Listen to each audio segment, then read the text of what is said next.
Auzu billahi mina shetani razim. Akala yera ko de. Mbade silamau. Abe ya torolo. Aya nya kise flalo ka fle kanya.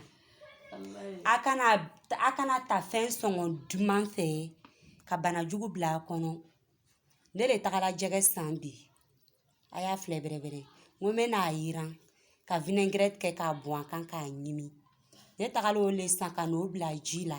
Do dejele la ngo bla turu la. Sana le mo ngome donu boka yo o ka jimi ka funu. O ka nkono no ban. Ne ka jege ta ka fle. Chiffone. Mbade islamau. Chiffone de. Chiffone mena diga be na fle sisan. Ne ka jege nta ka fle ka jege ni digi. Jibe bolala. Ji bolala ka ke fitini. Ne ka bla jira tuguni. Aka jimi. Aya fle kanya. Mena digi de. Aya fle. Alu na la ke jege be kete ya. Mbade islamau. Jege fle.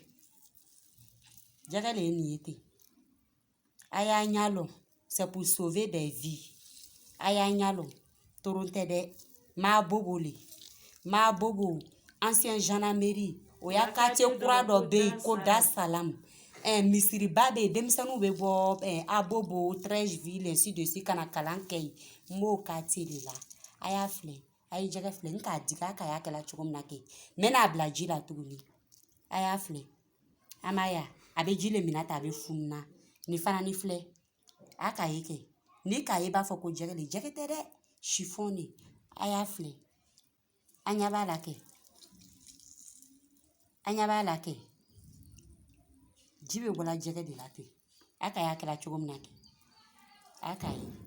Aka jibe bola kukala fanana. Anyaba la. Don beyi jantu yere la. Ni bisi la reka la fla funu. Aka ni yeke. Nka bisi ati dogo yala. Nka bla jila. Aka ya kela chugum na jila. Aka yeke. Aka jile mite. Yo ika chiffon bla jila. Aka jimi. Aya fle kanya. Anyaba lake. Bo mena le fanan digi tuguni. Anyaba lake. Mbade islamau. Jegete chiffone. Obe na anfaga. Aka na ta mwen chefe. Ala yere na chira koson. Beya fle. Ni min ka fle wala ya tigi ya balancer pour sauver des vies.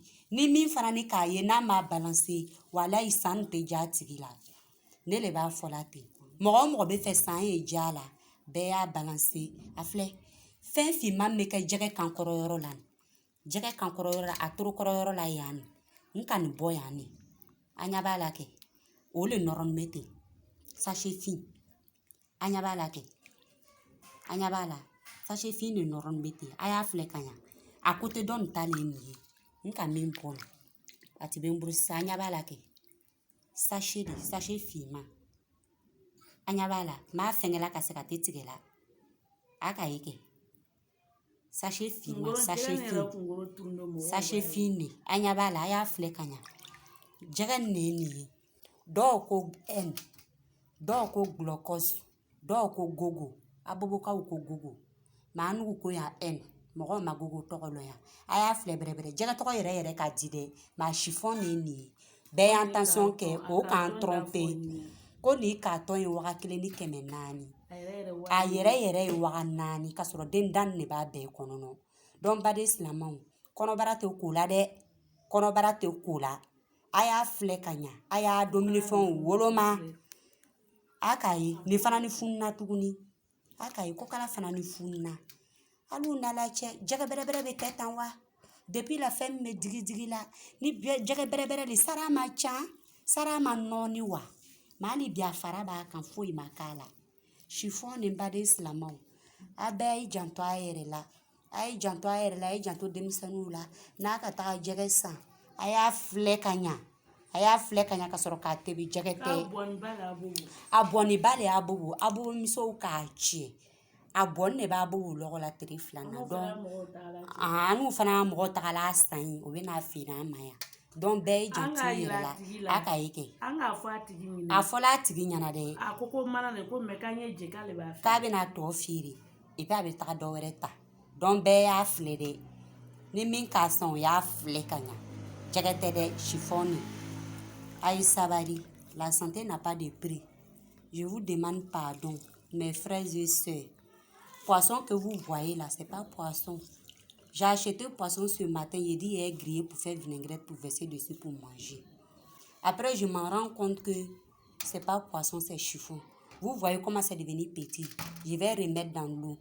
Regardez bien. C'est en train de boire l'eau comme ça. Regardez la queue là. C'est l'eau qui a fait que c'est devenu gros. Je vais appuyer. Regardez bien. Vous voyez. C'est pas poisson, c'est chiffon. C'est comme si tu mettais chiffon dans l'eau. Et puis, vous voyez l'eau qui sort dedans. C'est moussé. Regardez bien. Regardez bien. Ici, là aussi, l'eau sort par ici.